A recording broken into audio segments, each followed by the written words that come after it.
नमस्कार, मैं राजीव रंजन। आप देख रहे हैं एसके न्यूज़ 24 सच्चाई की जीत। और एक बार पुनः जो है प्रदीप कुमार निषाद जी अपने शब्दों को प्रस्तुत करना चाहते हैं रामायण के जो है रामायण के भाग के माध्यम से हमने बताया था एक बार पहले ही।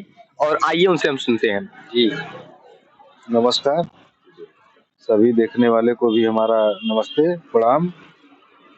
और हम जो कहे थे कि मतलब हफ्ते वाइज आएंगे जी जी आपके न्यूज़ चैनल के माध्यम से, तो आज मतलब कुछ समय मिला है और आए हैं। जी अगर दर्शकों को अच्छा लगेगा जी तो इसको धीरे धीरे मतलब अभी तो मौखिक तौर पे सुनाया जा रहा है, इसको नाट्य रूप भी दिया जा सकता है। अगर पसंद करेंगे तो कमेंट करके बताएंगे कि हाँ, अगर देखना चाहते हैं तो इसको जो है नाट्य रूप में भी प्रस्तुत किया जा सकता है। नाट्य तो रूप में प्रस्तुत कैसे होगा जब आपकी टीमें रहेंगी तभी ना टीम होगा। एकदम तैयार कर देंगे, हमारे गांव के बच्चे हैं सब। जी देखे देखे जनता देखेगी, बहुत अच्छा लगेगा उनको। और इस चीज को प्रस्तुत जब लोग देखेंगे, पसंद करेंगे, तो उसके बाद जो है उस चीज को अभिनय के द्वारा दिखाया जाएगा, जी तो हो सकता है कि और अच्छा लगे भाई। जी जी। तो हम भाग के माध्यम से लगभग मान करके चलिए पहुंच गए थे कि दशरथ जी को कोई संतान नहीं था। अच्छा अच्छा। हैं? तो उनके चाहे मंत्री मानिए, चाहे रिश्तेदार संबंधी मानिए, चाहे संबंधी मानिए, चाहे जो है उनको सखा मानिए, सुमंत जी थे, तो उनसे महाराज दशरथ जी ने जब कहा कि अब इसका कोई उपाय ढूंढा जाए, तो उन्होंने बहुत ही सरल शब्दों में महाराज को अवगत कराया कि हे महाराज, अगर अपने अयोध्या पर कोई संकट रहता है या कोई बात रहती है, तो हम लोग अपने कुलगुरु वशिष्ठ जी से पूछते हैं। तो हमारा विचार है कि आप पुत्र के लिए अधीर न हो, चल करके गुरुदेव से विचार किया जाए, हो सकता है कोई रास्ता निकालें। तो वह जाते हैं गुरुदेव के पास, तो 2 लाइन के माध्यम से है, देखते हैं, प्रणाम दंडवत होता है। उसके बाद कहते हैं, हे राजन, आज इतने दुखी क्यों हैं, अपना दुख का कारण बताएं। तो वह कहते हैं कि हे गुरुदेव, कर चुका विवाह 3 फिर भी फल उसका अब तक मिला नहीं, है चौथा पन आने वाला, हथकमल अभी तक खिला नहीं।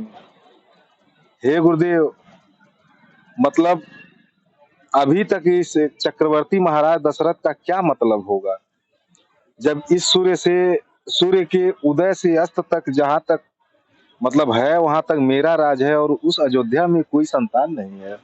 इस राज को चलाने वाला कौन है? इसलिए मैं बहुत दुखी हूँ कि गुरुदेव, उपाय वही अब हो, यह चित्त प्रफुल्लित हो जाए, आंखों में भी आए प्रकाश, आत्मा आनंदित हो जाए। कम से कम एक ही पुत्र हो, जिससे रघुवंश बढ़े अपना, अब पितरों को तर्पण पहुंचे, आगे को नाम बढ़े अपना। हे गुरुदेव, पुत्र वियोग का यह कलंक अब मुझसे सहा नहीं जाता, जी करता करूं आत्महत्या, अब मुझसे रहा नहीं जाता। तब गुरुदेव कहते हैं, राजन, इतना दुखी होने की आवश्यकता नहीं है। जो भी होता है विधि के विधान में, वो समयानुसार होता है।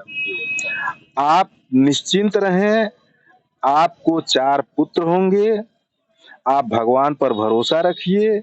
लेकिन उससे पहले आप जो है पुत्रेष्ठ यज्ञ के विशेषज्ञ माने जाते हैं श्रृंगी ऋषि, आप उनको बुलवाइए, पुत्रेष्ठ यज्ञ करिए, और आपको पुत्र की प्राप्ति अवश्य होगी। तो इस हिसाब से जो है श्रृंगी ऋषि को बुलवाया जाता है, और जो है पुत्रेष्ठ यज्ञ का जो है अनुष्ठान होता है, जिसमें अग्निदेव प्रकट होकर के महाराज को प्रसाद रूपी एक हब प्रदान करते हैं। कहते हैं कि हे महाराज, आप ले जाइए और अपने महारानियों में यथाउचित बांट दीजिएगा, जिससे आपको संतान की प्राप्ति हो जाएगी। तो वह अर्धभाग कौशल्या ही दीन्हा, मतलब इसको संक्षेप में मान करके चलिए, प्रसाद को बांट देते हैं। वो लोग आपस में हिल मिल करके खाती हैं, जिससे पता चलता है कि अयोध्या में पुत्रों की किलकारी जो है, बच्चों की किलकारी जो है गूंज उठी, बधाई गई। महाराज बहुत खुश हुए, पूरा अपना खजाना खुलवा दिए कि ले जाओ, आज तो चौथे पन में जो है हमको 4-4 पुत्रों की प्राप्ति हुई है, जितना जो मांगता है उसको दान कर दो। राजा इतना खुश हो गए थे। हाँ, किसी को कहीं पर कोई भी अयोध्या में दिक्कत नहीं होनी चाहिए, जो भी जो मांगता है उसको दे दिया जाए, ये महाराज दशरथ का आदेश है।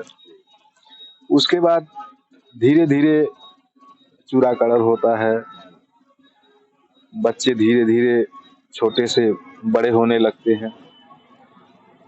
अब इधर की बात यहाँ छोड़ दिया जाए तो समय आता है, विश्वामित्र जी अपना 99 यज्ञ पूरा कर लिए होते हैं। उसके बाद वो अपना 100वां यज्ञ, जिसका नाम था आनंद यज्ञ, उस आनंद यज्ञ के पूरा कर लेने से असुरों पर जो है अत्याचार का, जो असुरों का अत्याचार था उस पे जो है मतलब पाबंदी लग जाती, असुरों का अत्याचार कम हो जाता उस यज्ञ के कर देने से।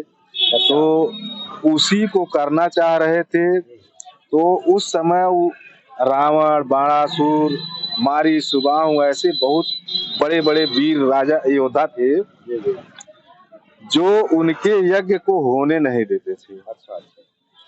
हैं, जब यज्ञ को होने नहीं देते थे तो उन्होंने कहा, मन ही मन सोचने लगे कि हे प्रभु, कहाँ हैं आप? आपने वादा किया था कि जब धरती पर या मृत लोक पर जब असुरों का अत्याचार बढ़ जाएगा तो मैं इस मृत्यु लोक पर जो है अवतरित होऊंगा, लेकिन अत्याचार तो इतना ज्यादा बढ़ गया है और आप कहाँ हैं इस समय? तो ध्यान लगाते हैं विश्वामित्र जी, तो देखते हैं कि अरे, मैं जिसका इंतजार कर रहा हूँ वो तो अयोध्या में जो है अवतार ले चुके हैं।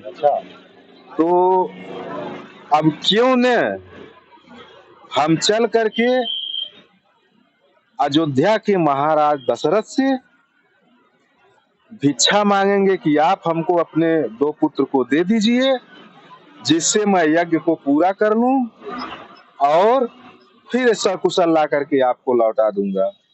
और जब जाऊंगा मांगने तो वह देंगे क्यों नहीं, क्योंकि इसी खानदान में कभी वंश में हरिश्चंद्र नाम के राजा हुआ करते थे।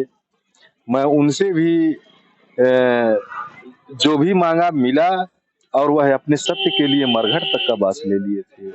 तो चलता हूँ और अपना याचना करूंगा और मांगूंगा, फिर उनको लेकर के आऊंगा, अपना यज्ञ पूरा कराऊंगा।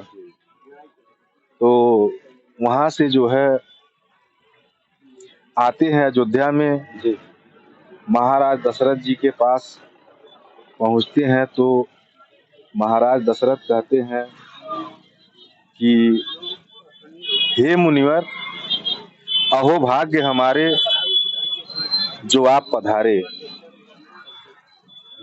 देखिए, बहुत इसमें कुछ ऐसी चीजें हैं जो काट काट करके ला रहा हूं, ताकि जब इसको नाट्य रूप अगर दिया जाए तो हर चीज ओपनली खुल जाएगा।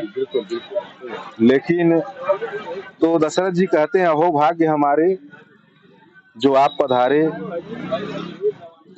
हे महर्षि, के ही कारण, मतलब किस कारण से, के ही कारण मुनि भय आगमन तिहारो, कहिए मुनिनाथ करब लायम नहीं बारो। धन की इच्छा हो तो पहने ताजशाही की, कटिए, धन की इच्छा हो तो ले चाबी खजाने की, राज की इच्छा हो तो पहने ताजशाही की। तो कहे महाराज, हम ऋषि हैं, धन और राज से हमारा क्या मतलब है। हम, हे महाराज, हम आपके पास आए हैं कुछ आस लेकर के, और निश्चित तौर पर मुझे आशा है कि आपसे मांगेंगे तो हमें मिलेगा जरूर। इसी वंश में, महाराज विश्वामित्र जी कह रहे हैं, इसी वंश में हुए थे दिलीप हरिश्चंद्र सा दानी, जिसकी है मशहूर जगत में अब तक दान कहानी। सहा मुसीबत दान के पीछे, बेचा पुत्र और रानी, बेटे तक का कर ना छोड़ा, ऐसा था वह दानी। तो कहते हैं ऋषिराज, आप हमको जो भी कहना है वो स्पष्ट बताएं हमको। जैसे ये तो यथार्थ सत्य है कि जो है हमारे स्कूल के लोग ऐसे थे कि मांस भी दे, अपने कबूतर के बदले में अपने शरीर से मांस भी तराजू पर रख करके दे दिए थे। और इसी वंश में हरिश्चंद्र जी थे जो मरघट का बास ले लिए थे। आप निश्चिंत होकर के कहिए,